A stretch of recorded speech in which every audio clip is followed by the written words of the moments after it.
to get started, it's really what do these two products have in common, right? And on the left side, the Google Glasses design, interesting design, I would say, at $1,500. On the right-hand side, MoviePass, almost too good to be true, unlimited movies for $9.95.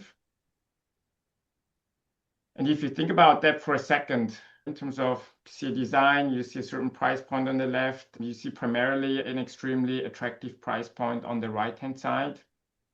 If you think about that, Jack, if we move on to the next slide, what these two both have in common is they failed because monetization was an afterthought, right? On the left-hand side, nobody asked who would be willing to pay for this. Is this actually an appealing design?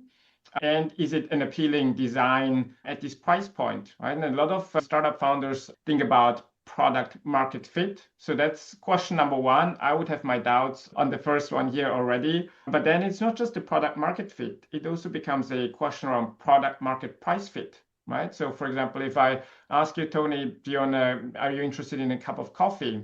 Say, sure. So you got a product market fit. But if I ask Tony, are you interested in a cup of coffee for $25? Then probably you will think twice about it. And that's what we mean by product market price fit, right? So that's on the left-hand side.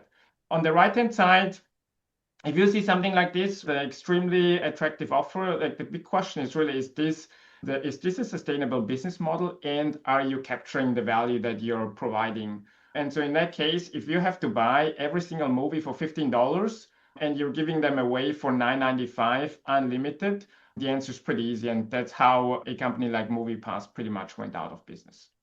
And so our big takeaway, and that's really the preface for everything that we're going to discuss over the next half hour or so, is price before product, right? Monetization is really not an afterthought, but price before product is really the key success criteria. You'll see a lot of different concepts, different models. Jack knows all of this inside and out. And you guys probably will never have to go into all these details. But the one thing that you have to walk away, or that I hope you're walking away from this session, is really price before product, right? Don't make it an afterthought, but make this really a discussion that you are very early in your product innovation lifecycle.